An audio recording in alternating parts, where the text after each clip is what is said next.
Les amis, j'espère que tout va bien pour vous. Aujourd'hui il fait beau et comme l'ouverture approche, je me suis dit que c'était l'occasion de pouvoir nettoyer la barque en vue de faire une belle ouverture. Je ne sais pas si on aura l'occasion de pêcher en bateau, en embarcation ou que du bord. Je sais qu'il y a des règles assez compliquées qui se sont instaurées. Mais dans le doute, je prépare la barque et je vous réserve à la fin de la vidéo les amis une petite surprise. J'ai reçu pas mal de leurres d'une marque que j'adore. N'hésitez pas à me dire en commentaire quelle est votre marque préférée de leurre, ça m'intéresse. Pour l'ouverture, pour pêcher le brochet, la marque en laquelle vous avez absolument confiance. Puis voilà, on va nettoyer la barque et puis on se retrouve à la fin pour la petite surprise, c'est parti.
Bon, voilà les amis, j'ai fini de nettoyer le bateau, de graisser les roues. Je suis assez content du résultat, je ne sais pas ce que vous en pensez. Mais là on va être bien prêt pour l'ouverture et j'espère que ça va se passer dans les meilleures conditions possibles. Là on va passer au moment le plus croustillant de la vidéo, on va déballer le colis qui a été envoyé par Sébastien Spring. Un colis qui contient pas mal de leurres. Je suis vraiment content de pouvoir les utiliser cette saison. J'ai une idée de ce qu'il y a dedans parce que je lui avais demandé certains produits, mais il a peut-être rajouté des choses, je sais pas trop, je ne l'ai pas ouvert, donc on va voir ce qu'il y a dedans et puis on va essayer de commenter ça comme il faut. Voilà, bon bah, je vais pas vous faire plus attendre, on va déballer ça tout de suite. Si j'arrive à l'ouvrir. C'est pas très propre, mais... Voilà. Il a fait ça comme il faut. Alors déjà, première chose qui me plaît pas mal, il a pensé à moi qui suis friand de la pêche du black bass. J'ai quelques créatures. Leur nom c'est les Madiabi. Donc vous voyez c'est des créatures qui sont quand même plus grosses que ce qu'on a l'habitude de voir sur mes vidéos. Je sais pas trop comment je vais les utiliser. Je pense que je vais les utiliser sur des zones assez larges où je sais pas trop où sont les black bass et je risque de les peigner des zones comme ça avec un plomb-balle juste devant. Comme c'est un leurre très volumineux, il va être aperçu de loin. Donc ça va être sympa sur des zones où je ne sais pas trop où sont les poissons. Ils vont pouvoir les repérer. En plus, on a deux coloris. Je vais plutôt utiliser les vertes parce que j'ai plus confiance en ce coloris-là. Mais pourquoi pas les blanches, c'est assez original. Les blanches que je risque de mettre derrière un spinner ou un shatter, ça a l'air pas mal. Je vais les ouvrir juste pour voir. C'est des très bons trailers, hein. Il faut savoir que les écrevisses, ça fait partie de mes trailers préférés. Les trailers, c'est les leurres qu'on met derrière les spinners, shatter ou buzzbait. Ouais, elles sont vraiment très sympas.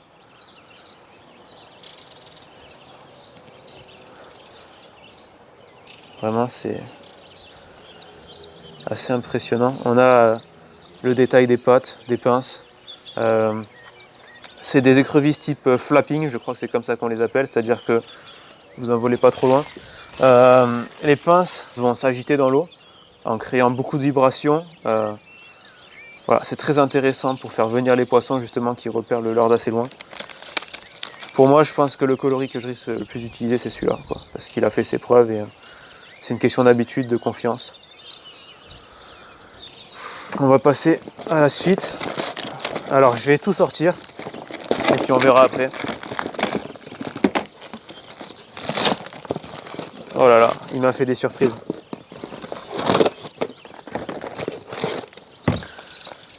Une frog, alors ça c'est un leurre que je risque d'utiliser sur le brochet au printemps si j'ai des nénuphars ou des herbiers. Parce que la frog, on appelle ça le bonbon du printemps pour le brochet. C'est un leurre que en fait c'est une proie que le brochet adore, le black bass aussi. C'est un petit bonbon pour eux, quoi. C'est un truc qu'ils voient passer au-dessus de leur tête, qui frétille en surface, ça leur donne juste envie de sauter dessus. Et la spitinois, c'est un leurre que j'ai pas trop eu l'occasion d'utiliser. En fait, c'est un popper, si je me souviens bien, parce que j'ai vu quelques vidéos dessus. On a perdu le sac. Voilà. Ouais, en fait, c'est ça, c'est un popper. Donc on va pouvoir faire des petits twitches sur le leurre pour pouvoir le faire avancer par tirer. Il va faire énormément de bruit à la surface de l'eau. Il va déplacer énormément d'eau. Avec, on voit les petits filaments comme ça derrière en silicone, comme on retrouve sur les spinners ou quoi. Et puis on a encore ce système anti-arbre qu'on retrouve chez la plupart des frogs. Les hameçons sont cachés, donc je peux passer le doigt tranquille. Mais dès que le black bass va mordre, il va dégager les hameçons en appuyant dessus. Là. Il va pouvoir se piquer, le black bass ou le brochet. Donc voilà, c'est un leurre que j'utiliserai sûrement sur le brochet. À savoir que le bass, il faut éviter de le pêcher maintenant, au moment de l'ouverture, parce qu'il est en reproduction tout simplement. Donc les leurres que j'ai déjà présentés, je vais les mettre de ce côté-là. On va passer à mon crank préféré, je pense. C'est rapidement le crank préféré de tous ceux qui l'ont essayé en fait. C'est le Biggie. Donc il m'en a passé 3 coloris. Là on a la perche, coloris perche que j'adore utiliser quand je vois des perches, des petites perches qui suivent mon leurre quand je pêche le brochet. Je sors tout de suite un coloris perche. Voilà, c'est assez logique et ça marche très bien comme raisonnement. Ici on a le coloris écrevisse. Ce que j'aime beaucoup avec ce genre de coloris, c'est le faire taper sur le fond. Vraiment, je vais sortir le leurre pour essayer de vous montrer. Tout simplement parce que les écrevisses, elles ont l'habitude de se déplacer sur le fond et quand elles sont en fuite, en fait, elles déplacent énormément de vases, tous les sédiments qu'on a au fond. Et on peut reproduire la même animation avec notre crankbait. Donc, vous voyez le Biggie, qui a vraiment un design assez impressionnant, très très beau.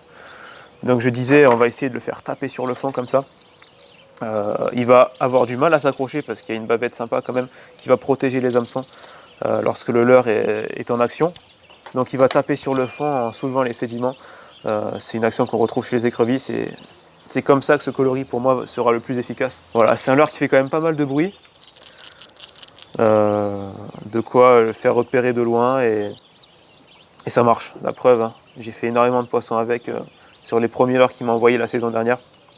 Parce que ceux-là, il me les avait déjà envoyés, les Biggie. Et puis on a le dernier coloris que je n'ai pas encore présenté, c'est le coloris naturel. Voilà, celui-là, il va être très intéressant quand on ne sait pas trop quoi mettre comme coloris. Tu arrives sur l'eau, tu repères quelques boules d'ablette en surface, tu peux mettre celui-là. Ou même sans repérer de poisson. C'est un coloris qui passe partout. Il n'est pas trop tape à l'œil. Il peut décider les poissons assez méfiants comme il peut décider les poissons les plus actifs avec les billes qu'il y a à l'intérieur. Donc c'est vraiment un leurre stratégique très intéressant à mettre dès qu'on arrive au bord de l'eau, mais qu'on peut éventuellement garder tout au long de la session parce qu'il est redoutable. Voilà pour les biggies. Ensuite, très intéressant pour le brochet aussi, les rig walker. Donc ça c'est les leurres souples river to sea des shads. J'ai pêché du black bass l'année dernière avec ça. On peut aussi prendre du brochet, j'ai jamais fait de gros brochets avec, j'ai fait que des petits malheureusement, c'est peut-être parce que je les ai pas trop utilisés non plus. Je vais vous en sortir un pour pouvoir vous le montrer plus en précision, si j'arrive à l'ouvrir. Voilà.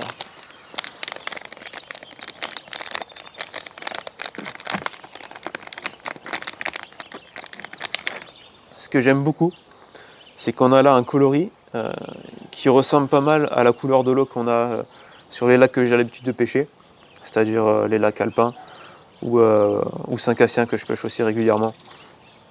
Une couleur assez claire, très naturelle. Donc on a une petite caudale assez mobile qui va déplacer pas mal d'eau, mais pas autant que d'autres shads qui auront une caudale beaucoup plus grosse. Donc c'est bien, ça va être un leurre qui pourra être assez discret, avec lequel je vais pouvoir pêcher le bass aussi. Il faut savoir que pour moi on ne pêche pas assez le black bass au shad. C'est un leurre qui est quand même très efficace et souvent ce type de leurre qu'on met quand on arrive au bord de l'eau parce que il imite un poisson presque à la perfection et il est redoutable. Et il faut vraiment l'utiliser sur tous les carnassiers. Et même le bass que j'ai trop tendance à pêcher à l'écrevisse ou au spinner ou à des leurres typiques bass alors que ceci marche très bien aussi. Bon, excusez-moi du petit contretemps, j'ai dû changer de caméra puisque l'autre caméra n'avait plus de batterie. Ça change rien.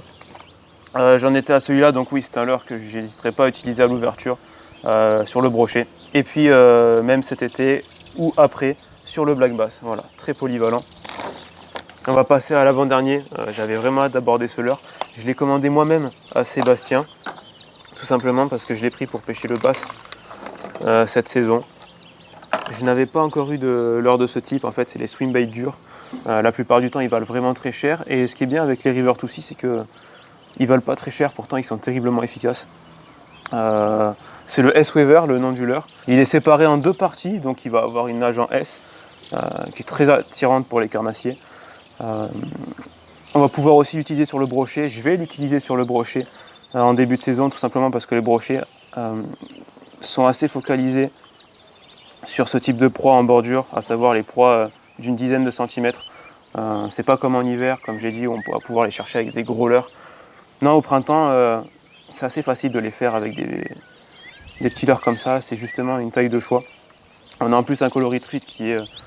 la truite, c'est la proie par excellence des carnassiers, tout simplement parce qu'elle a un apport énergétique assez important. Et on le remarque souvent dès qu'ils font des lâchers de truite sur les lacs.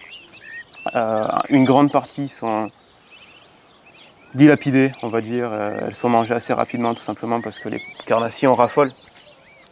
Donc voilà, un petit bonbon que je vais pouvoir sortir en début de saison sur le brochet et que ça me tâte d'ailleurs, je vais pouvoir sortir juste après sur le black bass. Voilà, c'est pour ça que je l'ai commandé. On passe au dernier. Je l'ai gardé pour la fin exprès parce que je ne l'ai jamais utilisé. Ça me fait un peu bizarre de le voir en vrai comme ça, je l'ai vu qu'en vidéo. C'est le Real Floating Buzz. Donc en fait c'est un buzzbait classique. Pour ceux qui ne savent pas ce que c'est le buzzbait classique, je mettrai une photo juste là pour que vous ayez une idée de ce que c'est.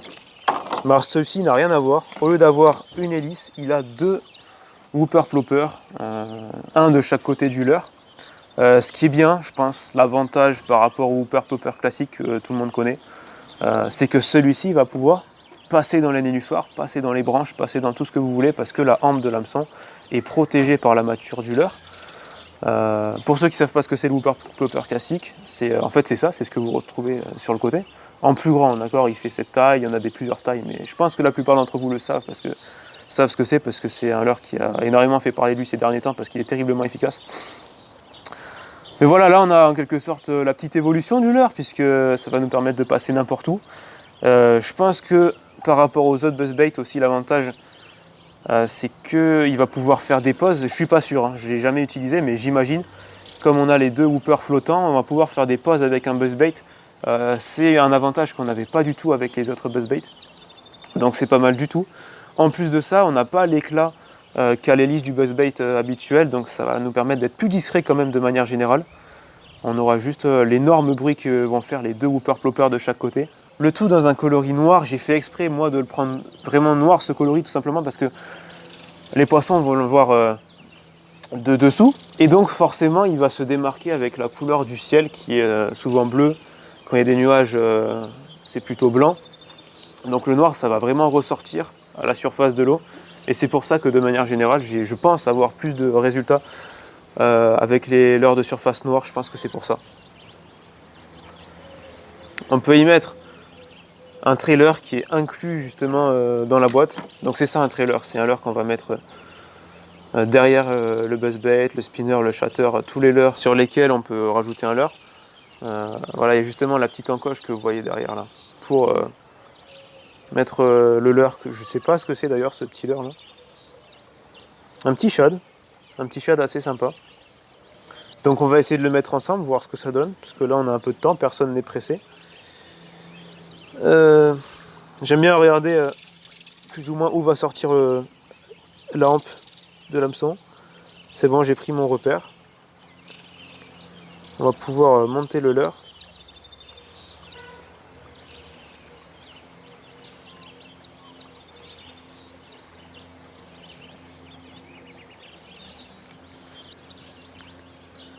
Hop.